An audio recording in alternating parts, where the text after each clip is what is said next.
Hey, how's it going everyone? Justin again, as always. Thanks for watching my channel. Welcome back. Today's discussion topic is going to be about tool debt and being married to that tool debt and what I mean by it. So I love using analogies for certain things like this. So let's get right into it. Guys, I've been there. I am there. I'm still there.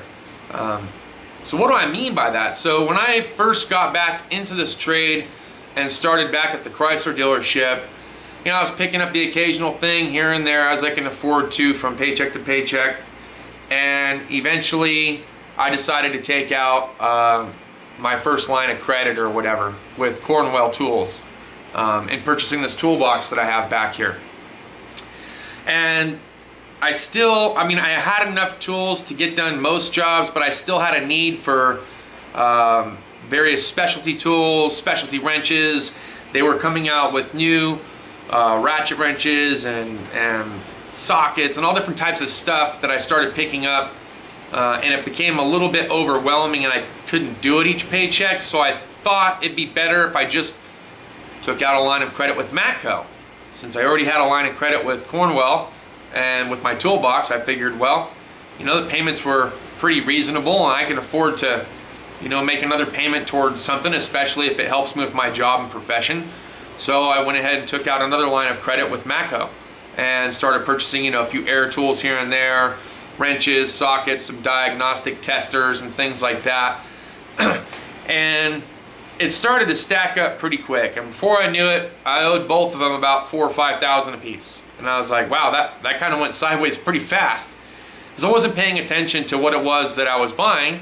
I was paying attention to the weekly payment or the monthly payment. And as long as it didn't get past $300, I felt like I was within perfect reason of being able to afford that kind of financial management or marriage, you know what I mean? So I was married to it, committed to it. I've been committed to it. I've been making my payments on time.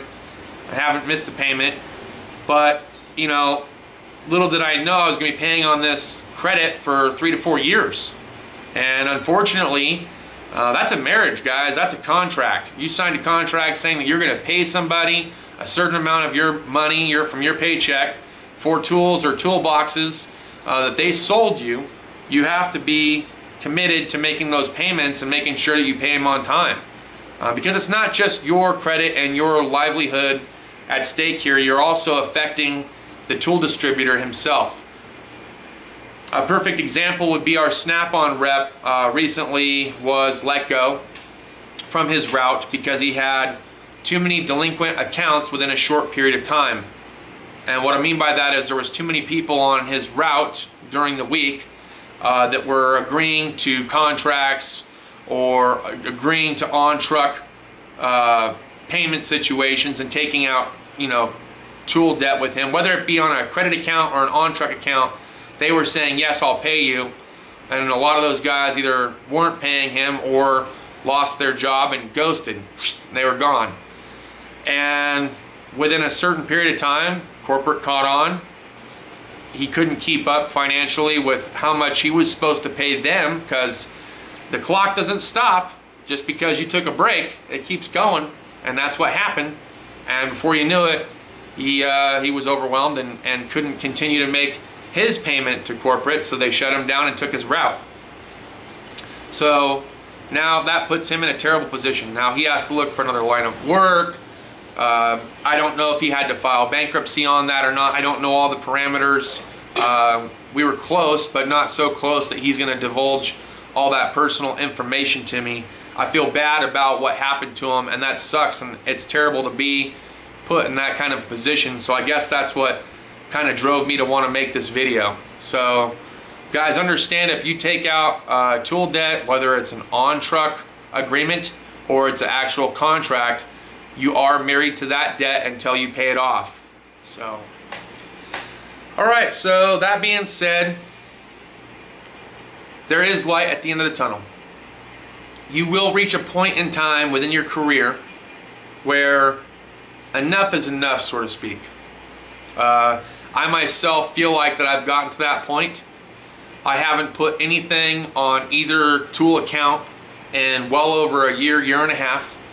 I have purchased a couple things here and there that I thought were either really unique or that I needed.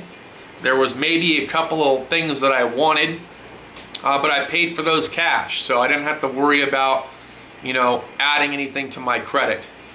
So I'm not affecting anybody when that kind of situation occurs. I go on, I pick up what I need to pick up, I pay it, and I'm off. That's it. But stay committed, okay? You married to your tool debt, you signed a contract, do what needs to be done. Be devoted enough to pay the payment as you contractually did. That way everyone's okay, everyone's happy. You're happy, you got a good product, you got a good tool, someone let you borrow some money, they're happy, you made the payment. Be on time with your payments. Make sure you're doing the right thing, you know? That's all I got for this video, guys. Look, you're not always going to be in tool debt. Like I said, there's light at the end of the tunnel. Eventually you'll reach a point where you're only going to need a couple things here and there. If you have any more further questions about this discussion or this topic, or maybe you agree with me or disagree with me, put it down in the comments. Maybe some other people can answer it for you. And yes, I know everyone's going to say it. If you don't have to go into debt, don't go into debt. Pay for it in cash. That's all I got for this, guys. But if you do have to go into credit, be responsible enough to pay your bill. Cheers to those of you that have your beers. See you next time. Deuces.